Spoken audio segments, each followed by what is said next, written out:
to all you Pisceans. Hello and welcome to this video about the monthly horoscopes for Pisceans for the month of November 2012, the general horoscope for Pisceans.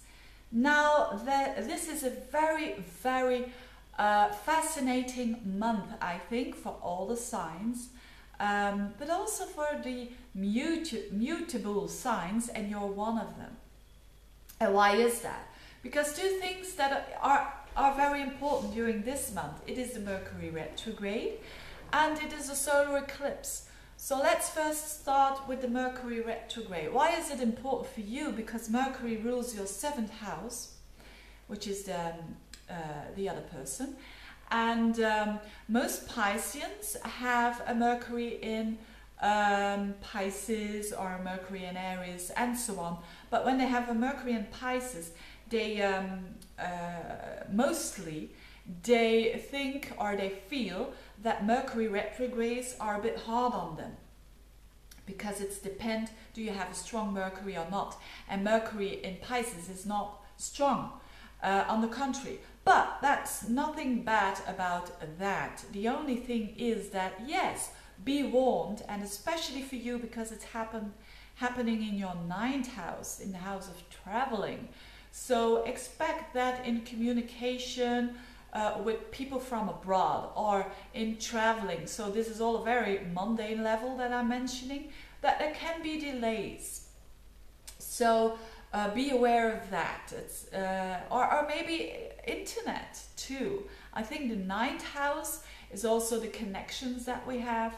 I'm not going to say internet connection, but I think it could be the case, traveling, internet and so on. That is the more not nice part of the Mercury retrograde, because it's happening in that 9th house. So on the 6th of November, 6th to 7th of November, it goes retrograde from your 10th house into the 9th, and it goes direct again at the end of the month, around the 27th of November. And then it goes back. So it's for most time of the month in your 9th house. Now the good thing about this retrograde, I think, and this is on another level, is that it is a good time to rethink your ideas and your belief system, to, you know, take a big loop, or how do you call that? So to take a look at what your belief system is and what you believe in, and to rethink that. It's a good time for that. And you could say this is not such a significant area of my life. Well, I think it is. It is a significant area of your life, because this 9th house is this connection that you have. If you do believe in God or in Allah or in Buddha, it's that connection with the names that I just named. If you're not believing in God or anyone, then it is a connection that you have with your higher self or with the universe, and that is very interesting and very important. I have been talking about this for the Piscean, I think already 2 or 3 months, because it's such an emphasis on your 9th house. And when that is good, that connection, all the other houses, I mean all of them, they benefit from that. So when you put work into this, all the rest is benefiting from it. And as there is a lot happening in that 9th house, it reflects that it's for a lot of Pisceans very good to think about these things. And not at least because you're going to have this solar eclipse also in your 9th house, in Scorpio. So another emphasis. And of course a solar eclipse happens on a certain day. In this case it's on the 13th of November, so the Sun conjuncts the Moon in Scorpio on the 13th of November. But of course this is a building up, and these eclipses, they have a knock-on effect for the upcoming months. I talk about that in detail if you're interested in astrology. To know more about these eclipses, please check out my video I made about the eclipses. I put a link underneath. Now, what I have to say in this video, or what I want to say in this video about the eclipses, is that they are not random. They do belong to a certain group, a certain family, a Saros family. Again, for more details, check out the other video. But the important thing is that you have eclipses that are very challenging, it's about separation or something. And you have other eclipses that are rather positive or very positive, like this one.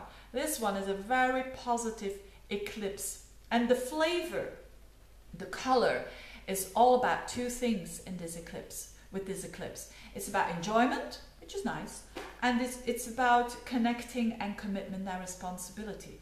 So if you mix the two, it's a very important deal that is happening in your 9th house, in Scorpio, which is also a sign that has already affinity with this deep commitment and connection.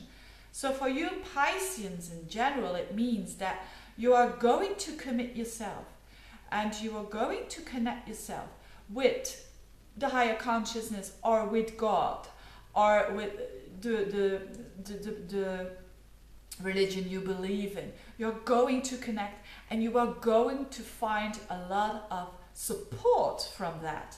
So you're going to find enjoyment out of it, and you're going to be able, so the upcoming months, to do the things that you want to do considering the other houses. So that is really good for Pisceans. I think that is really interesting and positive for Pisceans.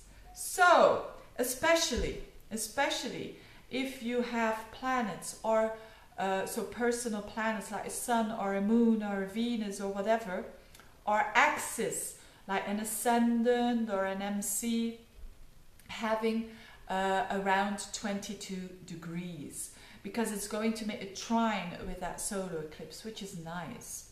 So again, this month, I'm sorry to repeat myself, but this month again, it's an emphasis on the 9th house. Really enjoy it. It's a nice house.